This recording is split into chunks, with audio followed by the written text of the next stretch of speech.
በስመ አብ ወወልድ ወመንፈስ ቅዱስ አሐዱ አምላክ አሜን።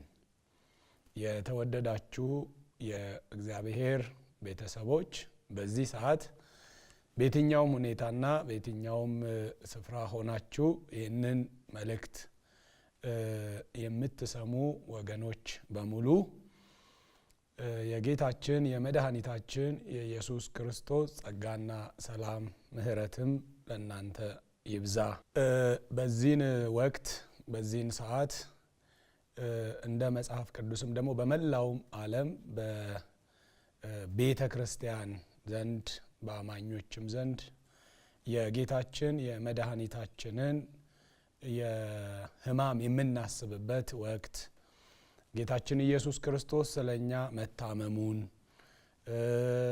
ስለኛ መድቀቁን ስለኛ መቁሰሉን የምናስብበት የሕማም ሳምንት እንደሆነ ለሁላችሁም ግልጽ ነው።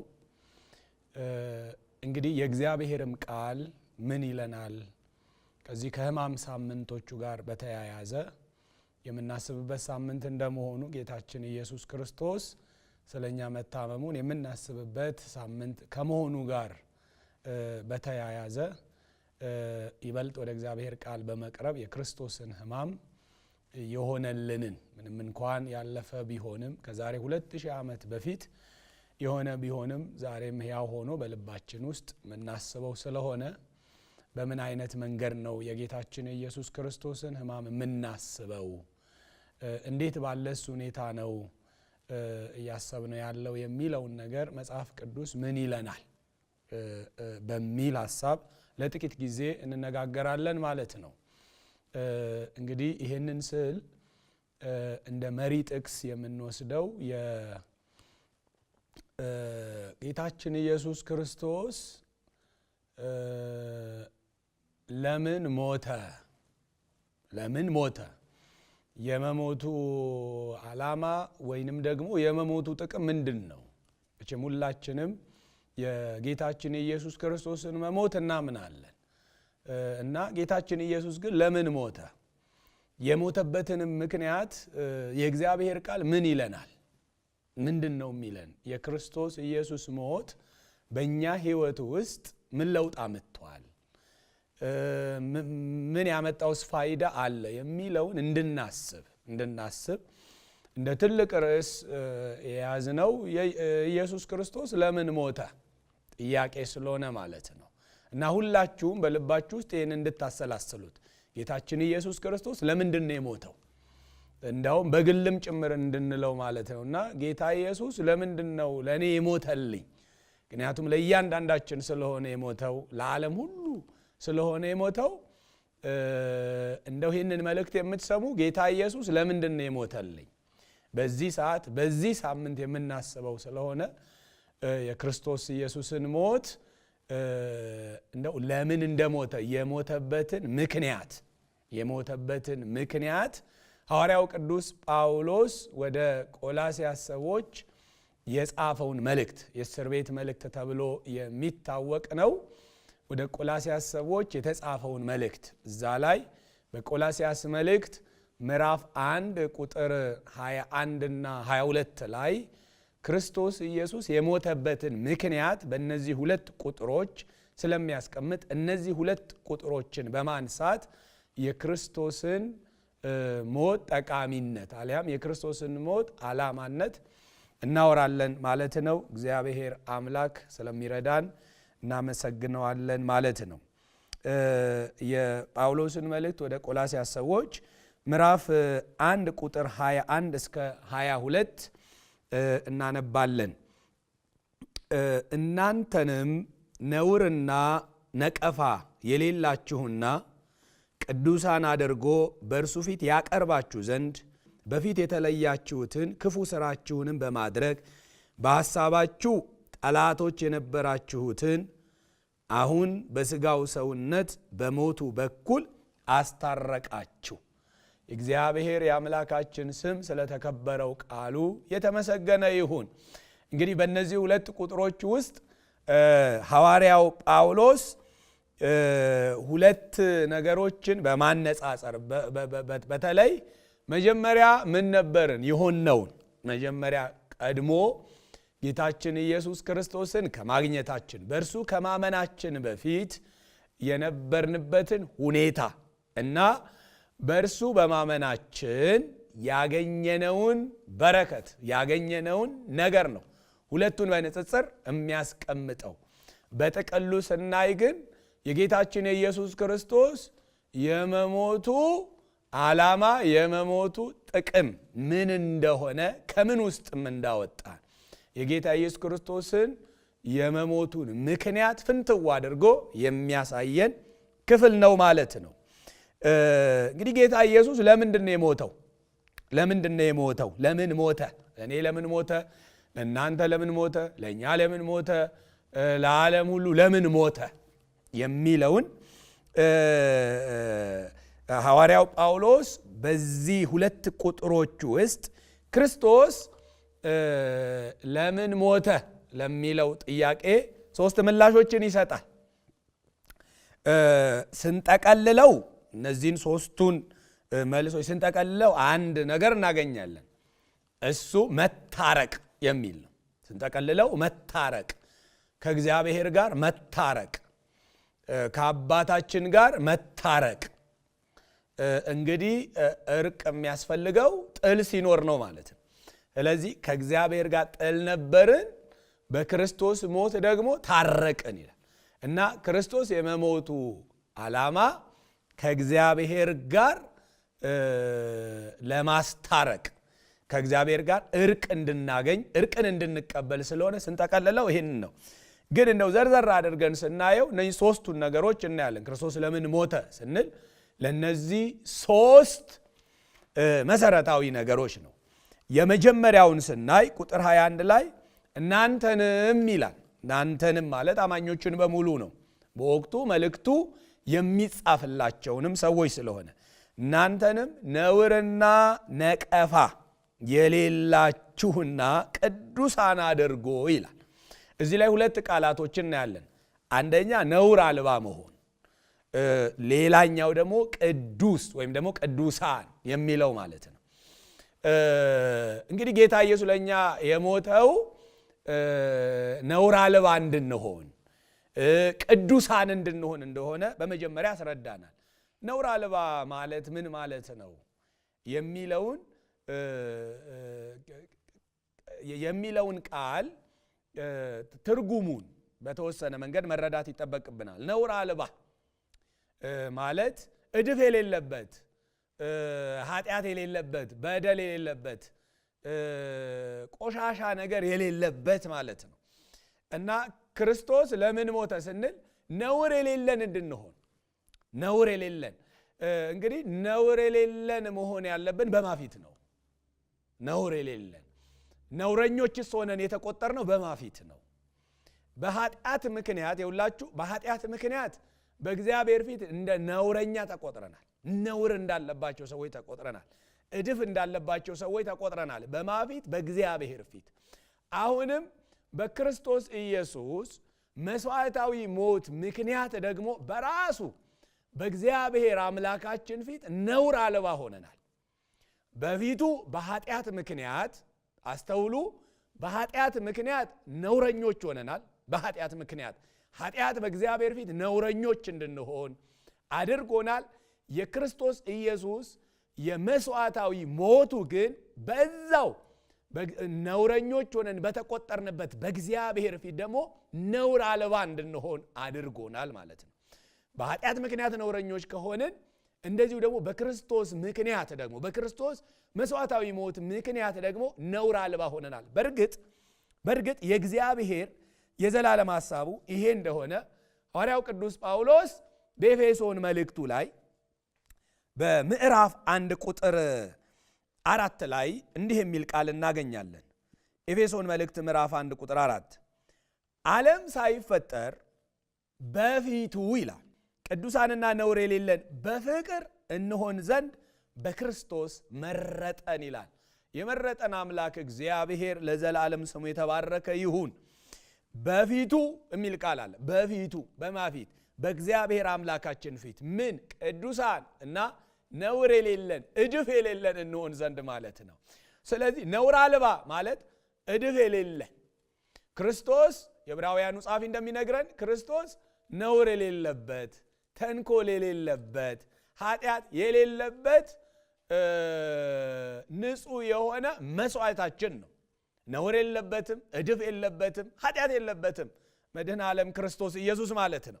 በሱ ስናምን ደግሞ እኛ እርሱ ስለኛ መሞቱን ያንን ስንቀበልና ስናምን ደግሞ በአምላካችን በእግዚአብሔር ፊት ነውር አልባ ሆነን እንደተቆጠርን መጽሐፍ ቅዱስ ይህንን ይናገራል ማለት ነው።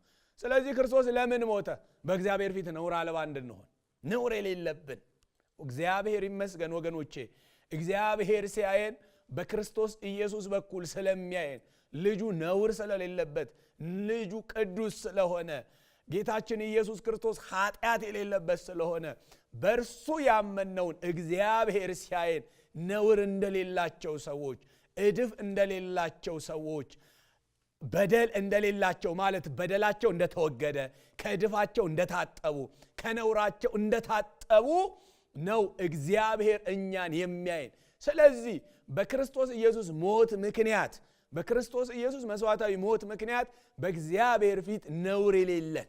ይህን በደንብ እንድታስተውሉ ፈልጋለሁ ወገኖች።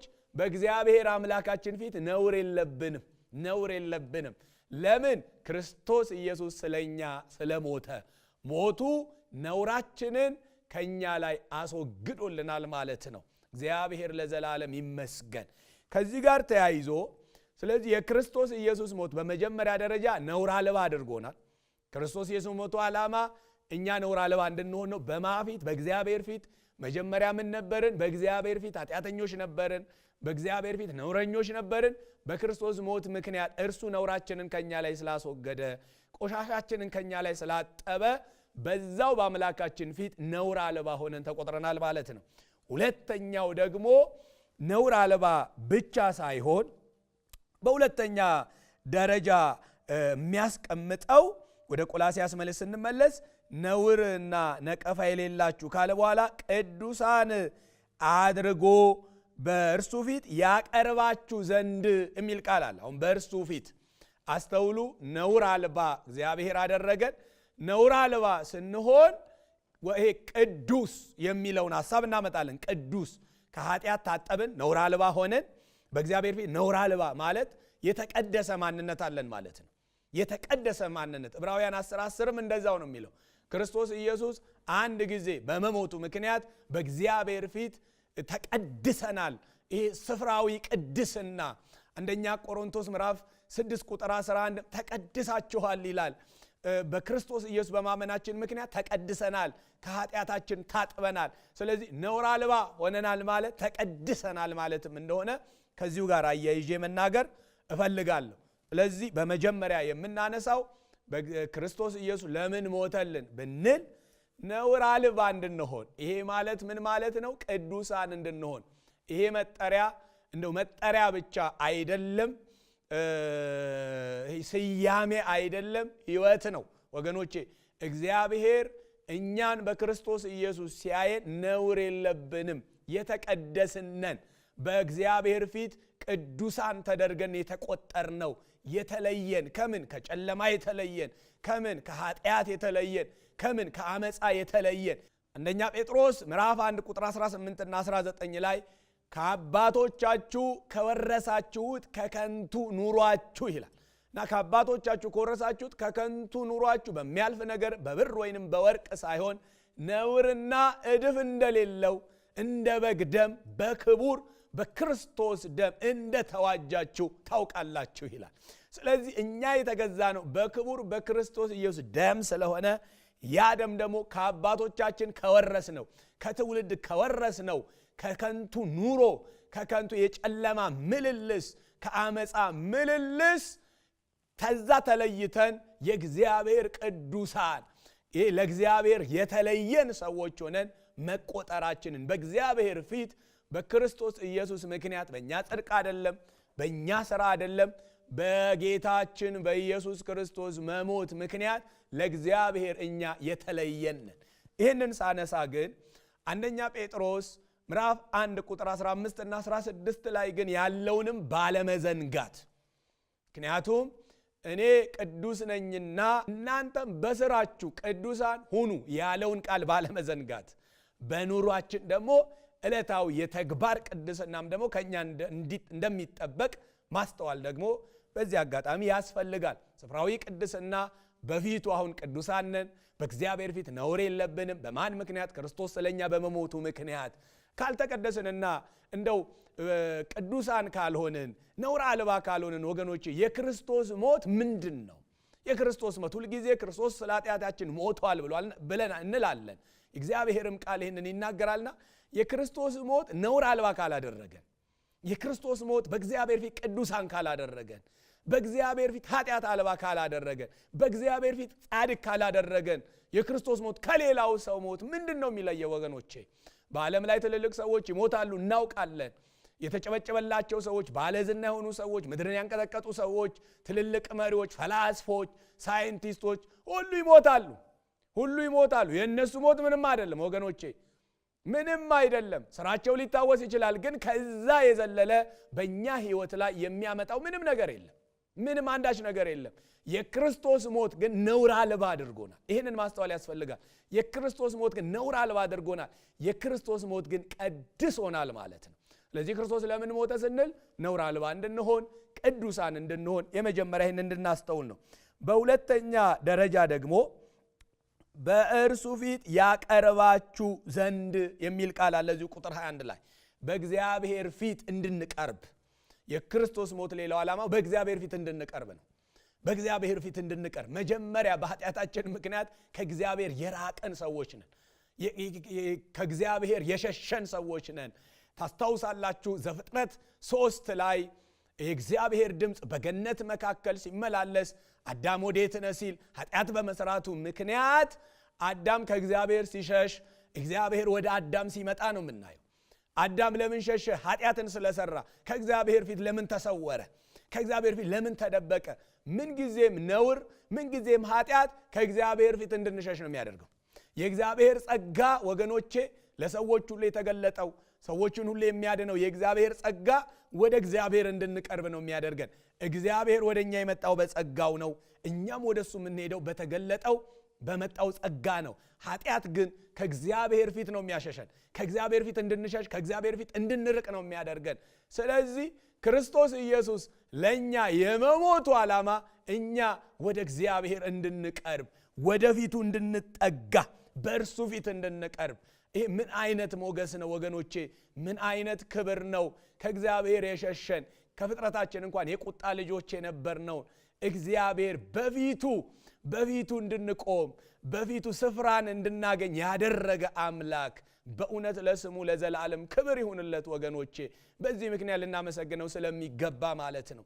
ስለዚህ በፊቱ እንድንቀርብ፣ በእግዚአብሔር ፊት እንድንቀርብ፣ በአምልኮ ቢሆን በፊቱ ነን ወገኖቼ፣ በጸሎት ቢሆን በፊቱ ነን፣ በልዩ ልዩ አገልግሎት ቢሆን በፊቱ ነን ያለን። ይሄ የሆነው ደግሞ በክርስቶስ ኢየሱስ ሞት ነው። የክርስቶስ ኢየሱስ ሞት እኛን ከእግዚአብሔር ፊት ያጠፋን ሳይሆን ወደ እግዚአብሔር ያቀረበን ነው፣ ወደ ፊቱ ያቀረበን ነው ወገኖቼ። እንዳውም በቀኙ አስቀመጠንም እንደሚል የኤፌሶን መልእክት ላይ ምዕራፍ 2 ቁጥር 6 እና 7 በቃ ክርስቶስ ኢየሱስ ስለኛ ዋጋን ስለከፈለ ስለኛ ስለሞተ በፊቱ ስፍራን አግኝተናል። በማፊት በእግዚአብሔር ፊት። ይሄ እንዴት እናውቃለን? እርሱ አባታችን ነው፣ እኛ ደግሞ ልጆቹ ነን። ልጅ ከአባቱ ፊት አይጠፋም። ልጅ በአባቱ ፊት አለ፣ ዘወትር አለ። አባትም ደግሞ ልጆቹን ያያል፣ ምክንያቱም ልጁ ስለሆነ ማለት ነው። እኛንም እግዚአብሔር በክርስቶስ ኢየሱስ ሞት ምክንያት ስለወለደን ወይም በክርስቶስ ኢየሱስ ሞት ምክንያት ወደኛ ስለቀረበ እኛም በፊቱ ቀርበናል ማለት ነው። ስለዚህ የክርስቶስ ሞት ሌላኛው ዓላማው በእግዚአብሔር ፊት እንደቀረብን፣ ከእግዚአብሔር የራቅን አይደለንም። ጌታ ቅርብ ነው ተብሎ ተጽፏል። ወደ እግዚአብሔር ቀርበናል። ሌላው የመጨረሻው ክርስቶስ ኢየሱስ ለምን ሞተ ለሚለው የመጨረሻው ወገኖቼ ለማስታረቅ፣ እኛን ከእግዚአብሔር ጋር ለማስታረቅ እንደሆነ ቁጥር 22 ላይ ይደመድማል። በሐሳባችሁ ጠላቶች የነበራችሁትን አሁን በሥጋው ሰውነት በሞቱ በኩል አስታረቃችሁ ይላል። እግዚአብሔር ስሙ ይባረክ። በእውነት ወገኖቼ በክርስቶስ ሞት ምክንያት እግዚአብሔር ከኛ ጋር ታርቋል። እኛም ከእግዚአብሔር አምላካችን ጋር ታርቀናል። እግዚአብሔር ለዘላለም የተባረከ ይሁን።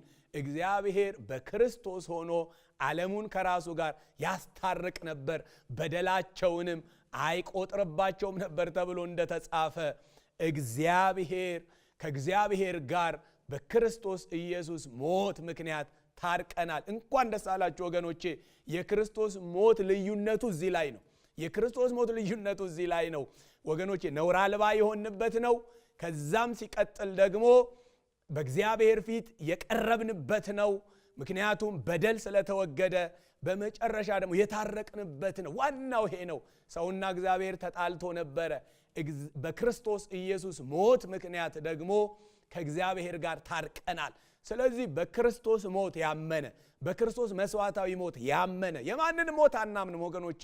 የማንንም ሞት ለውጥ ስለማያመጣ የክርስቶስ ኢየሱስ ሞት ግን ለበደለኞች የተከፈለ ዋጋ ስለሆነ፣ ስለ በደላችን ደቀቀ እንደሚል ስለ በደላችን የተከፈለ ዋጋ ስለሆነ፣ የኃጢአት ደሞዝ ሞት ነው እንደሚል የዛ ዋጋ ስለሆነ ወገኖቼ፣ በዛ በኩል እግዚአብሔር ታረቀን፣ እግዚአብሔር ይቅር አለን፣ እግዚአብሔር ማረን፣ እግዚአብሔር ተቀበለን። ለአምላካችን ለእግዚአብሔር ክብር ይሁን።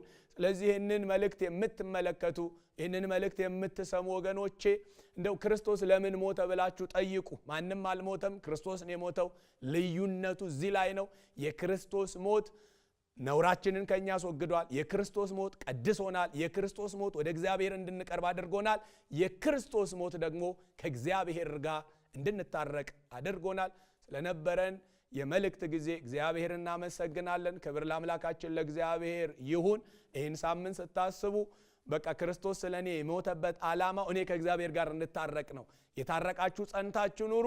ወደዚህ ደግሞ ያልታረቃችሁ እንደው በክርስቶስ ኢየሱስ ሞት ምክንያት እንድትታረቁ፣ ከእግዚአብሔር ጋር ሰላምን እንድታደርጉ፣ ከእግዚአብሔር ጋር ኅብረትን እንድታደርጉ፣ እንድትታረቁ ወደ እግዚአብሔር ፊት በመቅረብ ክርስቶስ ስለኔ ሞቷል፣ ስለ ኃጢአቴ ሞቷል፣ ስለ ጽድቄ ተነስቷል በማለት ንስሐ በመግባት ከአባታችሁ ጋር እንድትታረቁ፣ ኅብረታችሁን እንድትጀምሩ፣ የሕይወት ኅብረትን እንድትጀምሩ ጥሬን ማስተላለፍ ፈልጋለሁ። ክብር ለአምላካችን ለእግዚአብሔር ይሁን። የእግዚአብሔር የአምላካችን ጸጋ ከእናንተ ጋር ይሁን ለዘላለሙ አሜን።